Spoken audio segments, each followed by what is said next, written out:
Buenos días. El día de hoy quiero compartirles eh, una palabra, una pequeña prédica de 10 minutos que forma parte del trabajo final para la materia del arte de la predicación con el maestro José Sotarain. Mi nombre es Sandra Viviana Lino y el nombre de esta prédica lo quise titular La antesala de un milagro, un encuentro verdadero. Antes que nada, voy a poner este momento en las manos de nuestro Dios para que sea Él el que dirija mis palabras y sea el que permita que este mensaje que puso en mí se transmita. Señor, te doy tantas gracias por esta mañana, por esta oportunidad, Señor, de recibir esta enseñanza en este instituto tan maravilloso y de que hoy pongas en mí una palabra para compartir. Te entrego este momento y todo lo que hago en el nombre precioso de nuestro Salvador, Cristo Jesús. Y bueno, comenzamos. No sé si has vivido tú en algún momento un periodo de tu vida cristiana donde piensas de que has hecho todo lo correcto de acuerdo a lo que tú crees, que has permanecido a través de los años yendo a la iglesia los domingos, pero que sin embargo tu vida realmente no ha tenido, según tu punto de vista, un cambio pues muy notorio, ¿no? Has visto grandes milagros alrededor tuyo, personas que les han sucedido cosas maravillosas en su camino con Dios y tú dices, híjole, ¿y yo qué, no? No sé si te ha pasado a ti, pero a mí sí me pasó y fue un periodo como de una desazón en mi corazón, donde yo me sentía triste porque no sabía qué era lo que estaba pasando. Y fue maravilloso cómo recientemente a través de la elaboración de esta tarea, Dios me abrió los ojos para uno de los pasajes más hermosos y que todos conocemos, más conocidos, que es el del milagro de la pesca milagrosa, ¿no? Eh, y quiero compartirte hoy lo que Dios me ayudó a ver.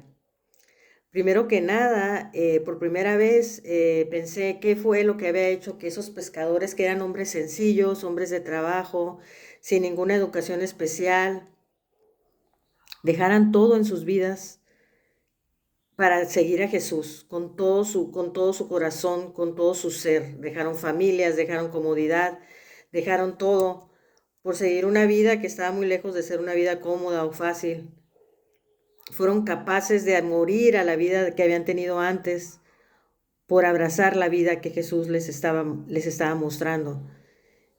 Eso es algo sumamente radical y te preguntas qué fue lo que transformó la vida de estos hombres o qué cualidades tenían estos hombres para poder entender este llamado que nos hace Jesús, que les hizo Jesús a ellos hace más de 2000 años, pero que nos los hace también a nosotros hoy.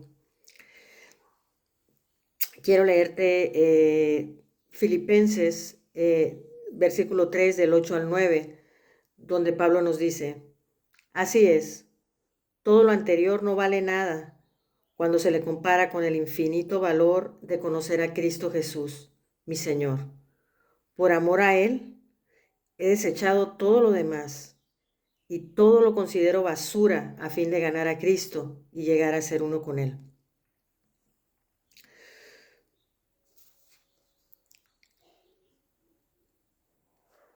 Pablo nos está diciendo que cualquier cosa que haya sido su vida antes, ahora la considera basura por la oportunidad que tiene de seguir a Jesús y de su mano participar de su obra. Y yo te digo, amigo, amiga, que si tú no estás viviendo a Jesús de esa manera, nos estamos quedando muy cortos. Si tú y yo no estamos viviendo a Jesús de esa manera, nos estamos quedando en la antesala del milagro. Quiero mostrarte a manera de ilustración lo que nos dice Lucas 5 del 3 al 7.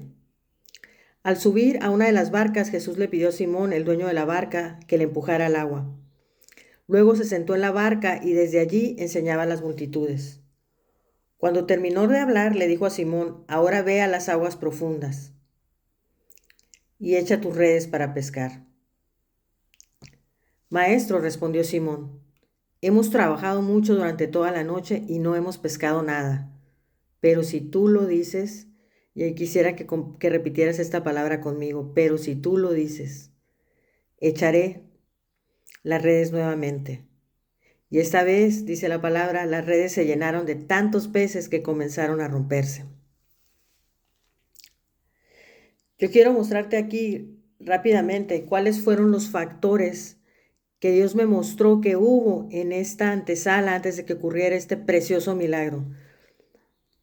Lo primero que podemos ver en este pasaje es que somos elegidos. Jesús eligió la barca de Pedro y eligió subir a ella. Ahí no, hasta ese momento Pedro no tuvo nada que ver. Fue Jesús el que llegó a ese lugar y de entre todas las barcas eligió la de Pedro. Y ni siquiera le preguntó, la palabra dice que Jesús se subió a la barca. Y así Jesús llega a nuestras vidas en momentos en los que estamos nosotros totalmente perdidos muchas veces. Ese fue mi caso, ciertamente, cuando lo último que estamos haciendo es buscándolo a Él. Él llega y se sube a nuestra barca. Hasta ahí vamos por el camino correcto. Somos elegidos. Aquí podemos recordar lo que nos dice Juan 15:16. Ustedes no me eligieron a mí, yo los elegí a ustedes. Les encargué que vayan y produzcan frutos duraderos. Así el Padre les dará todo lo que pidan en mi nombre. Qué poderoso, ¿verdad? Ustedes no me eligieron a mí, yo los elegí a ustedes. Les encargué que vayan y produzcan frutos duraderos. ¡Wow! ¡Wow! Pero si se fijan, aquí Jesús está compartiendo la responsabilidad. Por un lado, nos está diciendo, yo no los escogí, ustedes no me escogieron, yo los escogí a ustedes. Pero por otro lado, esa es mi responsabilidad de escogerlos a ustedes. Pero por otro lado, nos comparte la responsabilidad y nos dice, y les encargué que vayan y produzcan frutos duraderos. Yo los escogí para que produzcan frutos duraderos. Y si lo hacen, dice, el Padre les dará lo que pidan en mi nombre. Si lo hacen, van a ver milagros. Entonces, si se fijan, es una responsabilidad compartida. Y aquí lo podemos ver en el siguiente factor. El primero fue que Jesús nos elige. El segundo es, se requiere obediencia. Pedro, hay una parte del pasaje de Lucas 5 donde dice que Pedro empujó la barca al agua. Pedro le dice muy claro Jesús le dice muy claro a Pedro, empuja la barca al agua para que yo pueda empezar a predicar a las multitudes. Dice que inmediatamente después de que Pedro empujó la barca al agua, él comenzó a predicar, se sentó y comenzó a predicar a las multitudes. ¿Y saben lo más hermoso de todo esto? Que Pedro debe haber estado exhausto de haber estado intentando toda la noche pescar algo sin éxito, malhumorado y tantas otras cosas en su corazón y en sus emociones, pero en ningún momento permitió que eso interfiriera con su obediencia al hombre que Dios había enviado. Dice que Pedro inmediatamente empujó el agua la barca al agua. Ni siquiera cuestionó, ni le preguntó a Jesús, ni comentó nada más. Ejecutó.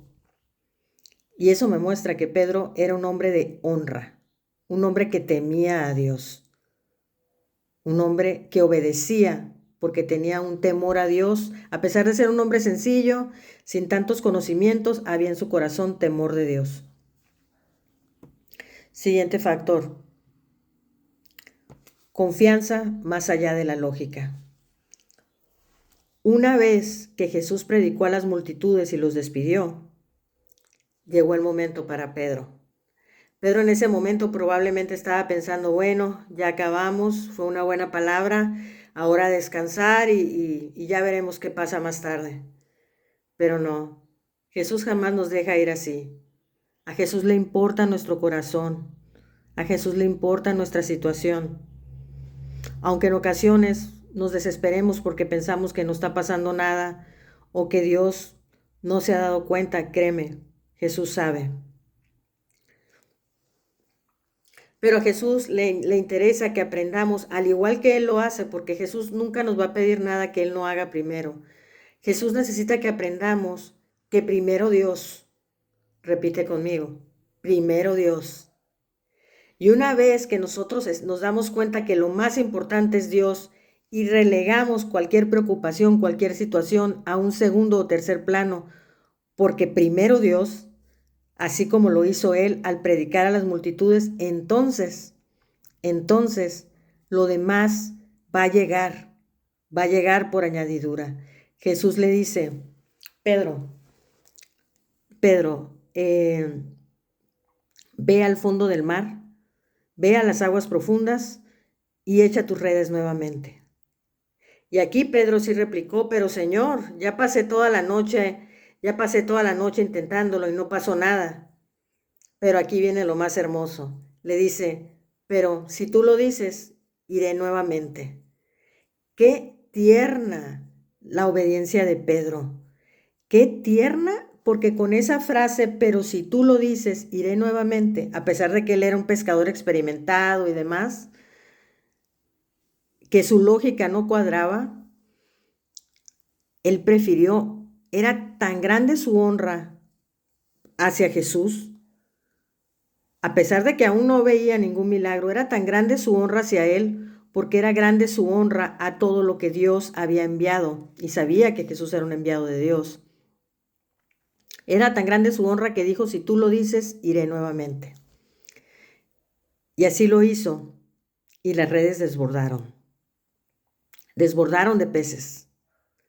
Y en ese momento llegó el segundo milagro, el arrepentimiento, que es indispensable también en nuestras vidas. Pedro cae de rodillas y dice, Señor, yo no merezco esto, soy un pecador. Ahí vio con claridad la santidad y el poder de Dios, pero también vio con claridad su estado interno, todas las cosas que él estaba haciendo que lo alejaban de Dios. Y en ese momento, con un arrepentimiento sincero, Jesús cambia su destino y le dice, acompáñame. Ahora serás pescador de hombres. Y así lo hizo Pedro. Así que yo te quiero invitar en este día a que no desperdicies las ocasiones sencillas de hacer pequeños actos de obediencia que Jesús puede usar para hacer transformaciones de muchas vidas, pero principalmente de la tuya. Te doy muchísimas gracias por escuchar este mensaje.